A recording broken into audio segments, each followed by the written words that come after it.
Welcome back to the channel. I wanted to introduce a new update on something we've got going on. A long plan in the works has always been to go turbo with this Camaro. If you remember way back, we built the 427 for this thing. It's a LS based on the 98 LS1 block. It's got dart and sleeves in it. So it's got the disc pistons, forged rods, 4-inch crank, all that. We reused the 4-inch crank from the previous setup, which was a 408. Now that was a nitrous setup, so now things are kind of finally coming together. And I want to start it off by letting you guys know that we actually got a sponsor for the channel. A company called Max Peeting Rods has contacted me, and they asked me if I was interested in one of their turbos. Well, I went and looked on their website for things that I could do, and the thing is, with this setup, I mean, this thing should be making some pretty serious steam on some turbos. The only issue is we're gonna have to go twins. We're having twins. So anyway, so here is the box they sent me.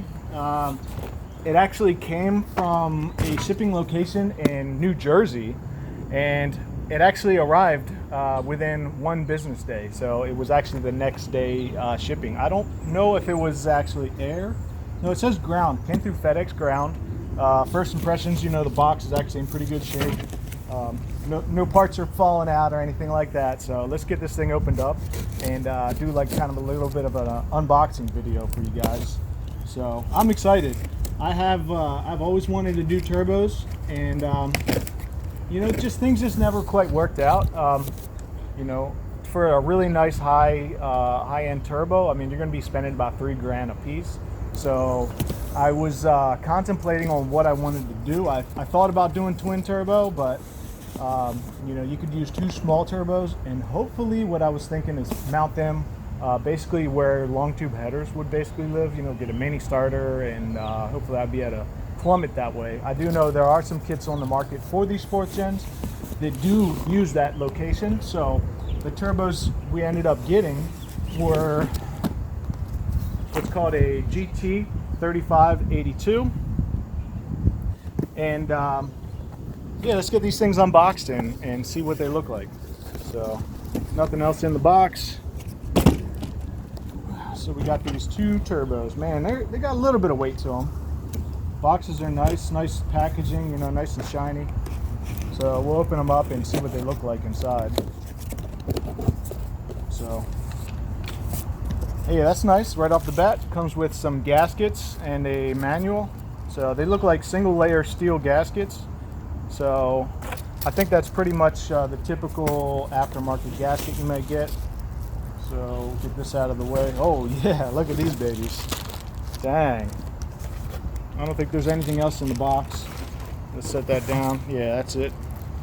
Nothing else. We got another one to open up. We'll start on this one first. So pretty nice. They got the covers already on there, wrapped in a anti-moisture coating for the exhaust housing. That's pretty nice. Got the bag zip tied.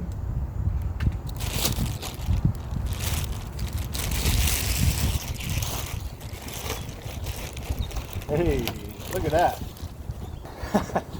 But it does have the part number on there, YZ80220812. And it's got a port on the front for a boost reference. So here's the turbo. So this is one of their anti-surge turbos. So that's what all these ports are tied into. There's a gap around the impeller. Now, right off the bat, I can tell the casting actually looks pretty decent. There's not a spot of rust on it. I mean, even the aluminum casting's pretty good. You know, you have your ridge here where you have the two-part in the mold, and they look like they've got it cleaned up really nicely. So this thing is a oil and coolant cooled turbo, so that's pretty neat. So it should help these things last. You know, I can feel going side to side. I mean, it's pretty solid. Doesn't really have any end play.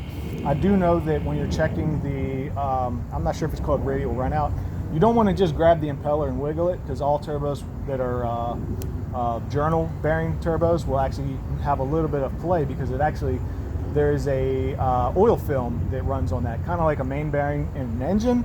So you have to have a little bit of clearance for that oil slick to get in there, kind of like being on a skimboard. So you want to grab both sides of the exhaust and the cold air side, and you want to pull them towards you, push them away from you, pull them up, pull them down, and you should have minimum play in those directions, which I'm feeling it right now. Feels nice and tight, so I have no doubts that this will perform. These specs on this turbo is I believe it's up to 600 horsepower.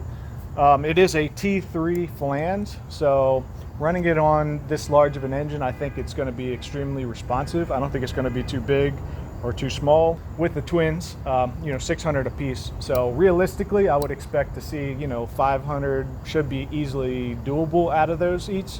But the way we got the car set up right now with the 80-pound injectors, dual Walbro, 255s in the tank, that's pretty much been the setup for the past few years.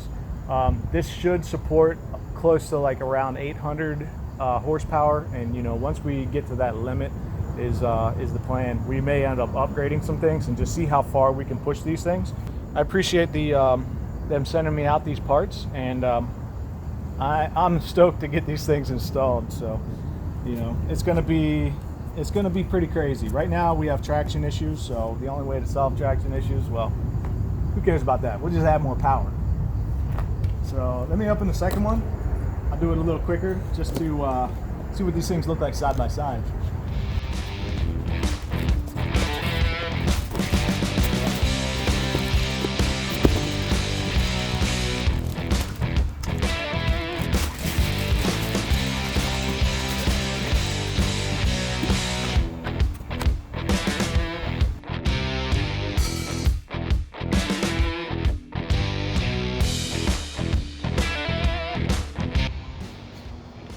So here is another block.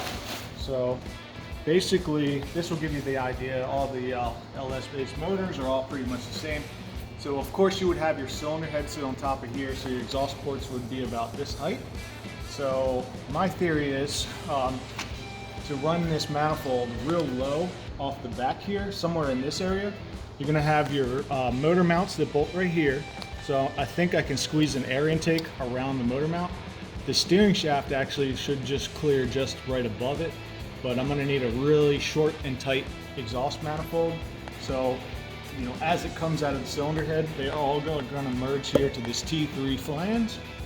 And then the best part about it is I can run another flange off the back and tie that into my existing exhaust. Now, I'm not 100% sure on what I'm gonna do with the manifolds. I might end up having to make my own. If that is the case, I've got some tubular headers that were pretty messed up. I can actually cut them apart, and it'll give me a lot of bends I can use to really make it nice. And it'll be all stainless as well. Actually some old OBX headers. The other option I have is to go with cast manifolds. So I'm not 100% sure if any of these will actually work, but to kind of show you guys some ideas, these are an LS7 exhaust manifold. So these are probably the best flowing ones that I've got. So I could potentially run one of those. Another thing, I believe these are your standard stock C6 manifolds. They're really short and they've got their own flange. So, potentially I could make my own sort of adapter, but I'm not 100% sure these are going to be sitting further back enough.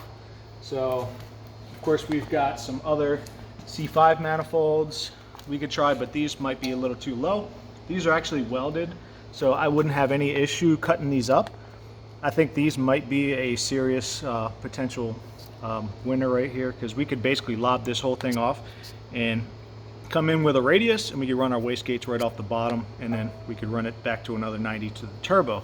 These probably would have the best chance of fitting. And then of course I got another set of manifolds here.